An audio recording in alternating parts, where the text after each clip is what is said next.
The military innovations of the Revolutionary War took a stand in history by causing a change in the way wars were fought through the brutal tactics of guerrilla warfare, the clever use of allies, the strategies of naval warfare, and they were led by the General George Washington.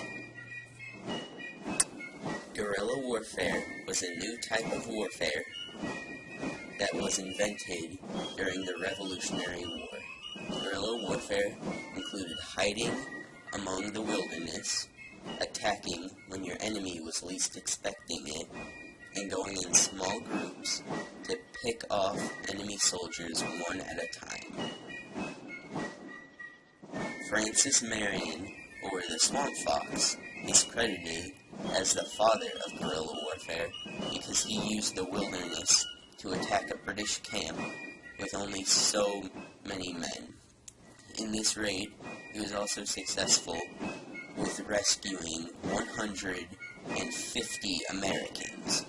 His sneaky guerrilla style of war was so effective that the Marion militia were soon hated and feared by the Redcoats. Marion earned the name the Swamp Fox because of his stealth and cunning. Marion also once convinced a British officer to become an American soldier because the officer was there for a prisoner exchange. He was so surprised at Marion's leadership skill and talent that he was swayed to the side of the Minutemen. George Washington, the leader of the colonists, was one of, if not the, most important people from America.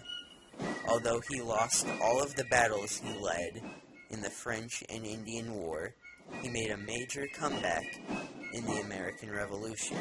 He learned from his mistakes and won nearly all of the battles he fought in this war, such as the Battle of Yorktown. After his victory against Cornwallis and the Redcoats, George Washington was chosen to be the president, which was a distinctly different title than king. It is part of a democratic government where he is not a tyrant with complete power over the nation. This was one of the reasons that the Whigs wanted independence from the Queen. Even though America had the fighting spirit, their resources were lacking.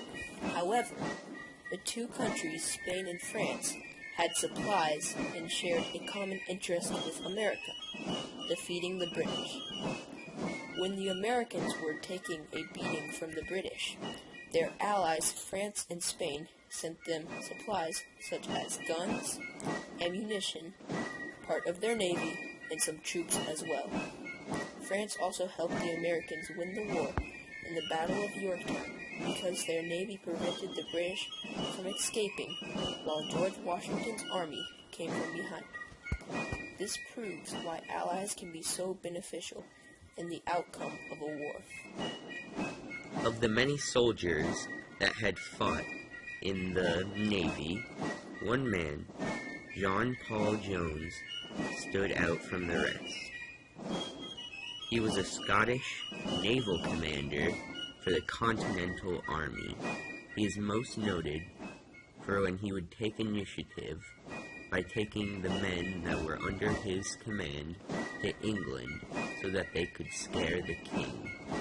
His crew would take to the British shore, raiding the homes and the towns of the Redcoats, all by themselves.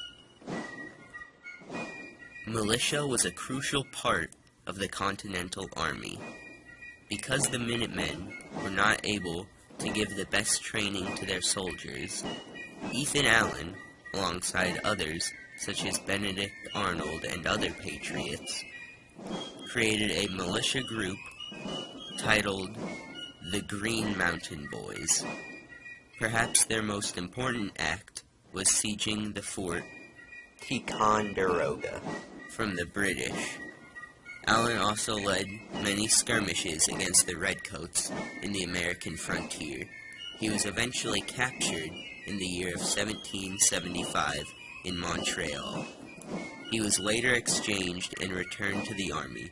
Allen was promoted to one of the most important generals for the militia.